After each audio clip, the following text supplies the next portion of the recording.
হেসে থাকতে পারো যদি, সেইটে সবার চেয়ে শ্রেয়। না পারো তো বিনা বাক্যে টুপ করিয়া ডুবে যেও।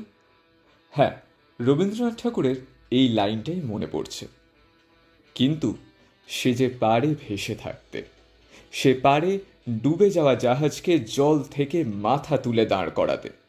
2016 রিও অলিম্পিক্সে যখন সে একটুর জন্য পদক পেল না, চতুর্থ স্থানে ছিল বলে, তখন তার নাম উচ্চারিত হচ্ছিল লোকের মুখে মুখে। কিন্তু 2017 তার হাঁটুতে অস্ত্রোপচার ঘটিয়ে দিল এমন কিছু যার জন্য তৈরি ছিল না গোটা দেশ। অ্যান্টেরিয়ার ক্রুশিয়েট লিগামেন্টকে পুনরায় সঠিকভাবে কাজ করানোর জন্য যে অস্ত্রোপচার, তা 2019 ওয়ার্ল্ড চ্যাম্পিয়নশিপ এবং 2020 টোকিও অলিম্পিক্সে মেয়েটিকে কোনো সুযোগই দিল না। চারিদিকে রব উঠল এন্ড অফ ক্যারিয়ার।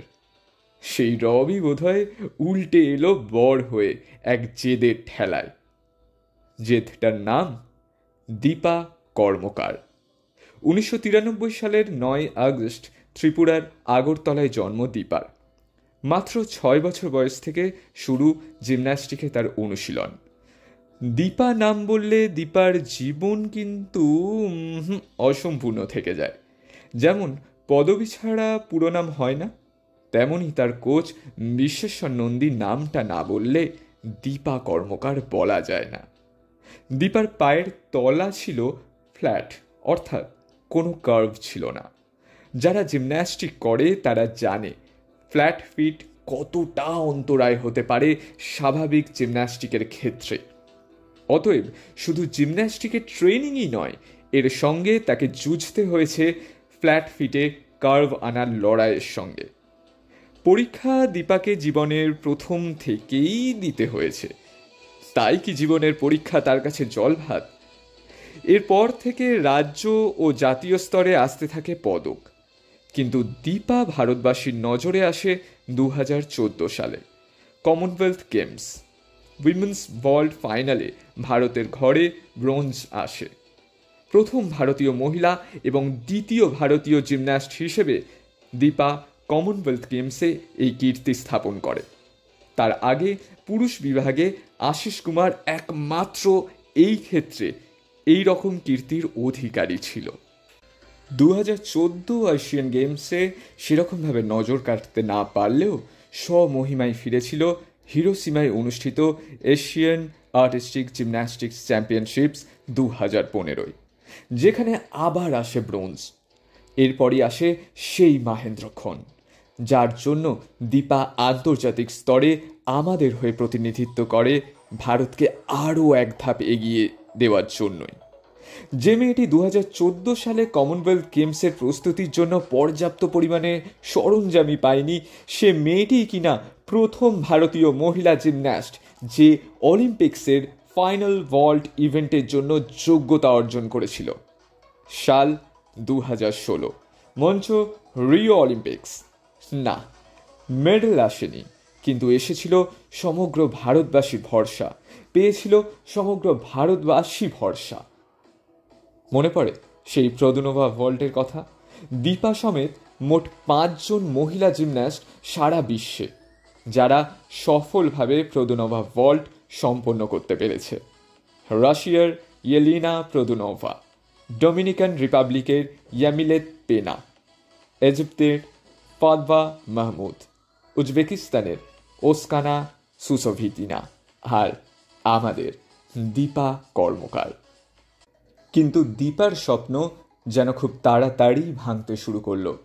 2017 সালের এশিয়ান আর্টিস্টিক জিমন্যাস্টিক্স চ্যাম্পিয়নশিপসের ট্রায়ালের জন্য অনুশীলনে হাঁটুতে চোট পায় দীপা। তারপর অস্ত্রোপচার, আর তারপর 2018 কমনওয়েলথ গেমস পর্যন্ত কোনো ইভেন্টেই অংশগ্রহণ করতে পারেনি সে। কিন্তু যখন ফিরে এলো টার্কি 2018, প্রথম ভারতীয় জিমন্যাস্ট হিসেবে স্বর্ণ পদক পেল কোনো এক গ্লোবাল ইভেন্টে, FIG artistic gymnastics world challenge cup. 2018 Asian গেমসে আবার ব্যর্থতা, আবার চোট, আবার চিকিৎসা। ভাগ্যের পরিহাস এখানেই শেষ হয়নি। এর কয়েক বছর পরে আসে সেই দুঃসংবাদ, যেটা কোনো খেলোয়াড়ই তার জীবনে কখনো চায় না। নির্লম্বন, সাসপেনশন। আইটিএ অর্থাৎ ইন্টারন্যাশনাল টেস্টিং এজেন্সি 2021 অক্টোবরে দীপার যে স্যাম্পেল নেয় তা পরীক্ষার পর জানা যায় দীপা হাইজেনামিন বা হেজেনামিন নামক এক ব্যান্ড কেমিক্যাল কম্পাউন্ড নিয়েছিল, যা ওজন কমাতে সাহায্য করে। দীপা সেই মুহূর্তে তা স্বীকার করলেও বহুবার দীপা বলেছে যে সে জ্ঞানত তা কনজিউম করেনি। আসলে এরম হয়, খেলোয়াড়রা যখন কোনো চিকিৎসার মধ্যে দিয়ে যায় অসাবধানবশত এরকম ব্যান্ড কম্পাউন্ড শরীরে প্রবেশ করে ওষুধপত্র ইত্যাদির মাধ্যমে। যদিও অনেকে স্বেচ্ছায় তা গ্রহণ করে, কিন্তু তা ব্যতিক্রম। 2023 আইটিএ কনফার্ম করে দীপার এই খবর এবং তাকে 21 মাসের নির্বাসনে পাঠানো হয়, যেটা শুরু হয়েছিল স্যাম্পল কালেকশনের সময় থেকে। হ্যাঁ, এটাই নিয়ম। এবং নির্বাসন ওঠে 2023 প্রথম ও মাঝামাঝি পর্বের দিকে। হিসেবটা কিন্তু বেশ চমকপ্রদ, তাই না? 2014 কমনওয়েলথ সাফল্য, 2016 অলিম্পিক্সে নজর কাড়া পারফরমেন্স, 2017 চোট, 2018 স্বর্ণপদক, 2021 সাসপেনশন, ফাইনালি 2024 এশিয়ান চ্যাম্পিয়নশিপসের লড়াই স্বর্ণপদক। সোনার মেয়ের জন্য একটাই প্রার্থনা, এই উড়ান এবার ঊর্ধ্বমুখী হোক অন্তত, আর যেন বাধা না আসে। দীপার জন্য ভয় নেই, ভয় সেই বাধাটার জন্য, খারাপ লাগা সেই বাধাটার জন্য যে বাধা এতবার বাধা পাচ্ছে আমাদের সোনার মেয়ের কাছে, দীপার কাছে।